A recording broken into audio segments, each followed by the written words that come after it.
ओम शांति 27 अगस्त 2024 प्रातः मुरली। ओम शांति। बाप दादा मधुबन। मीठे बच्चे, चैतन्य अवस्था में रह बाप को याद करना है।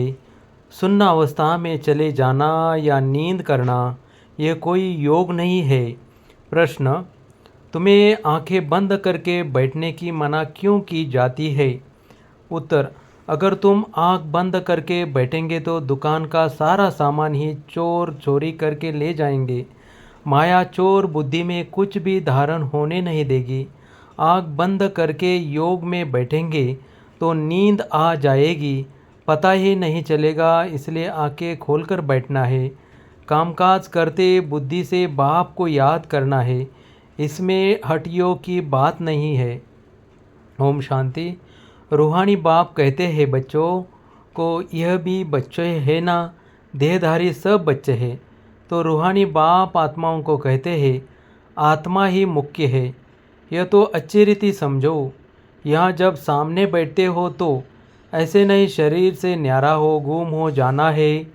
शरीर से न्यारा हो गुम हो जाना यह कोई याद की यात्रा की अवस्था नहीं है। यहाँ तो सुजाग हो बैठना है। चलते फिरते उठते बैठते अपने को आत्मा समझ बाप को याद करना है। बाप ऐसे नहीं कहते यहाँ बैठे बेहोश हो जाओ। ऐसे बहुत बैठे बैठे गुम हो जाते हैं।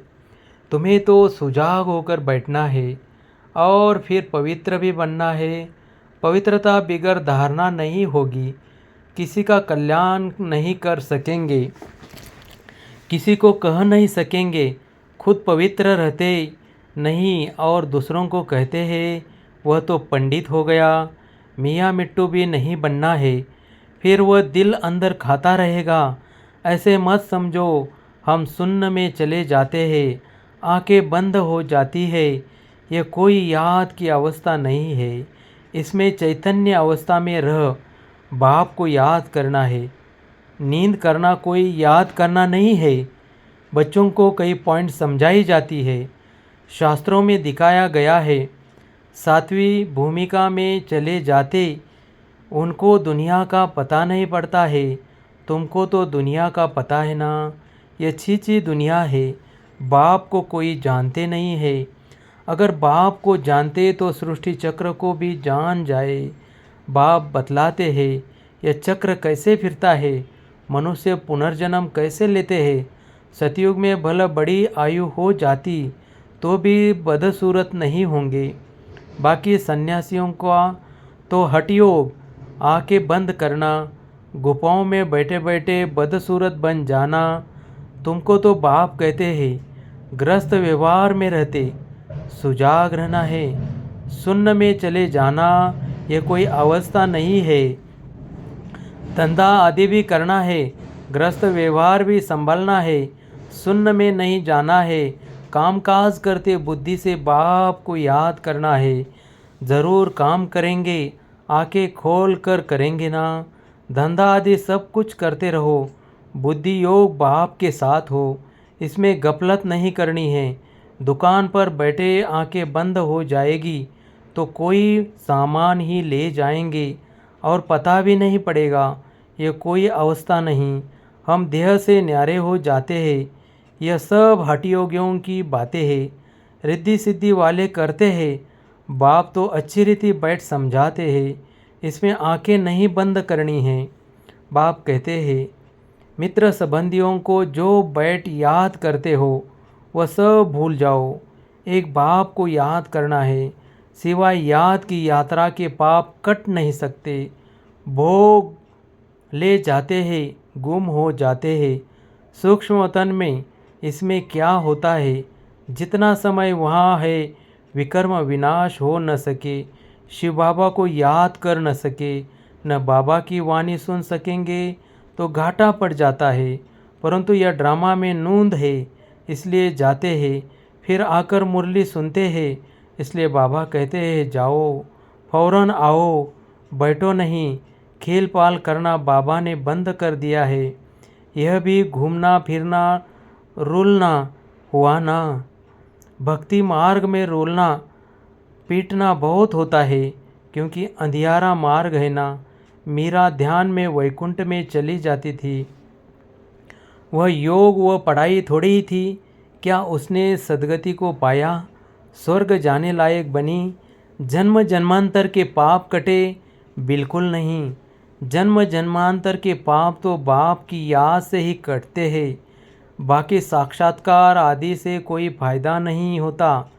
यह तो सिर्फ भक्ति है ना, न याद है न ज्ञान है। भक्ति मार्ग में यह सिखलाने वाला कोई होता ही नहीं तो सद्गति को भी पाते नहीं। भले कितना भी साक्षात्कार हो, शुरू में तो बच्चियाँ आप ही चली जाती थी, मम्मा बाबा थोड़ी जाते थे। यह तो शुरू में बाबा को सिर्फ स्थापना और विनाश का साक्षात्कार हुआ, पीछे तो कुछ नहीं हुआ। हम किसको भी भेजते नहीं है। हाँ, बिठाकर कह देते बाबा इनकी रस्सी खींचो, वह भी ड्रामा में होगा तो रस्सी खींचेंगे, नहीं तो नहीं। साक्षात्कार तो ढेर होते हैं। जैसे शुरू में बहुत साक्षात्कार करते थे, पिछाड़ी में भी बहुत साक्षात्कार करेंगे। मरुआ, मौत, मलू का शिकार, इतने ढेर मनुष्य है, वह सब शरीर छोड़ देंगे। शरीर सहित कोई सतयुग में व शांति धाम में नहीं जाएंगे। कितने ढेर मनुष्य है, सब विनाश को प्राप्त करेंगे। बाकी एक आदि सनातन देवी देवता धर्म की स्थापना हो रही है ब्रह्मा द्वारा। तुम बच्चियां गांव-गांव में जाकर कितनी सर्विस करते हो। यही कहते हो कि अपने को आत्मा समझ, बाप को याद करो। सन्यासी तो राजयोग सिखलाना जानते नहीं। बाप बिगर राजयोग सिखलावे कौन? तुम बच्चों को बाप अभी राजयोग सिखला रहे हैं। फिर राजा ही मिल जाती है, तुम अपार सुखों में रहते हो। वहाँ तो फिर याद करने की दरकार ही नहीं। रिंचक भी दुख नहीं होता है, आयु भी बड़ी, काया भी निरोगी होती है। यहाँ कितने दुख है, ऐसे तो नहीं बाप ने दुख के लिए खेल रचा है। यह तो खेल सुख दुख हार जीत का आदि अनादि है। इन सब बातों को सन्यासी जानते ही नहीं तो समझा कैसे सकते? वह तो भक्ति मार्ग के शास्त्र आदि पढ़ने वाले हैं। तुमको कहाँ जाता है अपने को आत्मा समझ, बाप को याद करो। वो सन्यासी फिर आत्मा समझ ब्रह्मा को याद करते हैं, ब्रह्मा को परमात्मा समझते हैं। ब्रह्मा ज्ञानी है, वास्तव में ब्रह्मा है रहने का स्थान। जहाँ तुम आत्माएं रहती हो वह फिर कहते हम उनमें लीन होंगे। उनका ज्ञान ही सारा उल्टा है। यहाँ तो बेहद का बाप तुम बच्चों को पढ़ाते हैं, वह कहते भगवान 40,000 वर्ष बाद आएगा। इसी को कहा जाता है अज्ञान अंधियारा। बाप कहते हैं नई दुनिया की स्थापना और पुरानी दुनिया का विनाश करने वाला तो मैं हूँ। मैं स्थापना कर रहा हूँ, विनाश भी सामने खड़ा है। अब जल्दी करो, पावन बनो, तभी पावन दुनिया में जाएंगे। यह तो पुरानी सतोप्रधान दुनिया है। लक्ष्मी नारायण का राज्य थोड़ी ही है। इनका राज्य नई दुनिया में था, अब नहीं है। ये पुनर्जन्म लेते आए हैं। शास्त्रों में तो क्या क्या लिख दिया है। कृष्ण को दिखाया है, अर्जुन के घोड़े गाड़ी में बैठा है। ऐसे नहीं कि अर्जुन के अंदर कृष्ण बैठा है। कृष्ण तो देहधारी था ना, न कोई लड़ाई आदि की बात है। उन्होंने तो पांडवों और कौरवों का लश्कर अलग अलग कर दिया है। यहाँ तो वह बात नहीं। यह भक्ति मार्ग के अथाह शास्त्र है। सतयुग में यह होते नहीं। वहाँ तो ज्ञान की प्रारब्ध राजधानी है। वहाँ सुख ही सुख है। बाप नई दुनिया स्थापन करते हैं तो ज़रूर नई दुनिया में सुख होगा ना। बाप कभी पुराना मकान बनाते हैं क्या? बाप तो नया मकान बनाते हैं। उस दुनिया को ही सतोप्रधान दुनिया कहा जाता है। अभी तो सब तमोप्रधान अपवित्र है। पराए रावण राज्य में बैठे हैं। राम तो कहा जाता है शिव बाबा को। राम राम कह राम नाम का दान देते हैं। राम राम राम कह राम का दान देते हैं। अब कहाँ राम कहाँ शिव बाबा। अब शिव बाबा तुम बच्चों को कहते हैं मामे कम याद करो, जहाँ से आए हो वहाँ ही फिर जाना है। जब तक बाप को याद कर पवित्र नहीं बनेंगे तो वापिस भी जा नहीं सकेंगे। तुम्हारे में भी कोई विरले हैं जो अच्छे रीति बाप को याद करते हैं। मुख से तो कहने की बात नहीं, भक्ति में राम राम मुख से कहते हैं। कोई नहीं कहेंगे तो समझेंगे यह नास्तिक है। कितना आवाज़ करके गाते हैं। जितना झाड़ बड़ा होता है उतनी भक्ति की सामग्री बड़ी होती जाती है। बीज कितना छोटा होता है।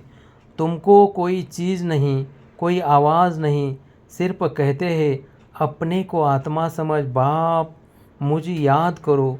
मुख से कहना भी नहीं है। लौकिक बाप को भी बच्चे बुद्धि से याद करते हैं। बाबा बाबा बैठकर कहते थोड़ी ही है। तुम अभी जानते हो आत्माओं का बाप कौन है। आत्माएं तो सब भाई भाई है। आत्मा को और कोई नाम नहीं, बाकी शरीर का नाम बदलता है। आत्मा तो आत्मा ही है, वह भी परमात्मा। उनका नाम है शिव। उनको अपना शरीर है नहीं। बाप कहते हैं मुझे भी अगर शरीर होता तो पुनर्जन्म में आना पड़ता। तुमको फिर सद्गति कौन देते। भक्ति मार्ग में मुझे याद करते हैं। अनेक चित्र है। अभी तुम नरकवासी से स्वर्गवासी बनते हो ना। जन्म तो नरक में लिया है, मरेंगे स्वर्ग के लिए। यहाँ तुम आए ही हो स्वर्ग में जाने के लिए। जैसे कोई ब्रिज आदि बनाते हैं तो पहले फाउंडेशन सेरेमनी कर लेते हैं, फिर ब्रिज बनती रहती है। स्वर्ग की स्थापना का उद्घाटन फाउंडेशन सेरेमनी बाप ने कर लिया है। अब तैयारी होती रहती है। मकान बनने में टाइम लगता है क्या। गवर्नमेंट करने पर आए तो 1 मास में मकान खड़ा कर ले। विलायत में तो मकान तैयार मिलते हैं। स्वर्ग में तो बहुत विशाल बुद्धि स्वतः प्रदान होते हैं। साइंस की बुद्धि तीखी होती है। झट बनाते जाएंगे। मकानों में जड़ी भी लगती जाएगी। आजकल इमिटेशन देखो कितना जल्दी बनाते रहते हैं। वह तो फिर रियल से भी जास्ती चमकता है। और आजकल की मशीनरी से झट बना लेते हैं। वहाँ मकान बनने में देरी नहीं लगती। सफाई आदि होने में टाइम लगता है। ऐसे नहीं कि सोने की द्वारका समुद्र से निकल आएगी। तो बाप कहते हैं खाओ पियो, भला सिर्फ बाप को याद करो तो विकर्म विनाश हो और कोई उपाय नहीं। जन्म जन्मांतर यह गंगा स्नान आदि करते आए हो, परंतु कोई भी मुक्ति जीवन मुक्ति को तो पाते ही नहीं। यहाँ तो बाप पावन बनने की युक्ति बताते हैं। बाप कहते हैं मैं ही पतित पावन हूँ। तुमने बुलाया है हे पतित पावन बाबा, आओ आकर के हमको पावन बनाओ। ड्रामा पूरा हुआ तो फिर सब एक्टर स्टेज पर होने चाहिए, क्रिएटर भी होना चाहिए। सब खड़े हो जाते हैं ना। यह भी ऐसे है, सभी आत्माएं आ जाएंगी, फिर वापस जाना होगा। अभी तुम तैयार नहीं हुए हो, कर्मातीत अवस्था ही नहीं हुई है, तो विनाश कैसे होगा। बाप आते ही है तुमको नई दुनिया के लिए पढ़ाने। वहाँ काल होता ही नहीं, तुम काल पर जीत पाते हो। कौन जीत पहनाते हैं कालों का काल। वह कितनों को साथ ले जाते हैं, तुम खुशी से जाते हो। अब बाप आए हैं सबका दुख दूर करने, इसलिए उनकी महिमा गाते हैं। गॉड फादर लिबरेट करो, दुख से शांतिधाम सुखधाम में ले चलो। परंतु यह तो मनुष्यों को पता नहीं कि अभी बाप स्वर्ग की रचना रच रहे हैं। तुम स्वर्ग में जाएंगे, वहाँ झाड़ बहुत छोटा होगा, फिर वृद्धि को पाएगा। अभी और सब धर्म है, वह एक धर्म है नहीं। नाम रूप राजाई आदि बदली जाती है। पहले डबल ताज फिर सिंगल ताज वाले होते हैं। सोमनाथ का मंदिर बनाया है, कितना धन था। सबसे बड़ा मंदिर एक है, जिसको लूट कर ले गए। बाप कहते हैं तुम पद्मापदम भाग्यशाली बनते हो। कदम कदम पर बाप को याद करते रहो तो पदम इकट्ठे होंगे।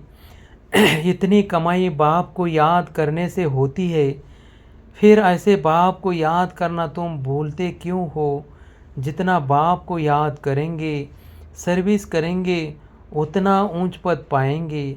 अच्छे अच्छे बच्चे चलते चलते गिर पड़ते हैं। काला मुंह किया तो की कमाई चट हो जाती है। ज़बरदस्त लॉटरी गवा देते हैं। अच्छा, मीठे मीठे सिखिलदे बच्चों प्रति माता पिता बाप दादा का याद प्यार और गुड मॉर्निंग। रूहानी बाप के रूहानी बच्चों को नमस्ते। धारणा के लिए मुख्य सार। फर्स्ट, गृहस्थ व्यवहार संभालते हुए बुद्धि योग बाप के साथ रखना है। गफलत नहीं करनी है। पवित्रता की धारणा से अपना और सर्व का कल्याण करना है। 2, याद की यात्रा और पढ़ाई में ही कमाई है। ध्यान दीदार तो घूमना है, इसलिए उससे कोई फायदा नहीं। जितना हो सके सुजाग हो। बाप को याद कर अपने विकर्म विनाश करने हैं। वरदान। श्रेष्ठ स्मृति द्वारा श्रेष्ठ स्थिति और श्रेष्ठ वायुमंडल बनाने वाले सर्व के सहयोगी भव। योग का अर्थ है श्रेष्ठ स्मृति में रहना। मैं श्रेष्ठ आत्मा श्रेष्ठ बाप की संतान हूँ। जब ऐसी स्मृति रहती है तो स्थिति श्रेष्ठ हो जाती है। श्रेष्ठ स्थिति से श्रेष्ठ वायुमंडल स्वतः बनता है, जो अनेक आत्माओं को अपनी ओर आकर्षित करता है। जहाँ भी आप आत्माएं योग में रहकर कर्म करती हो, वहाँ का वातावरण वायुमंडल औरों को भी सहयोग देता है। ऐसी सहयोगी आत्माएं बाप को और विश्व को प्रिय हो जाती है। स्लोगन। अचल स्थिति के आसन पर बैठने से ही राज्य का सिंहासन मिलेगा। ओम शांति।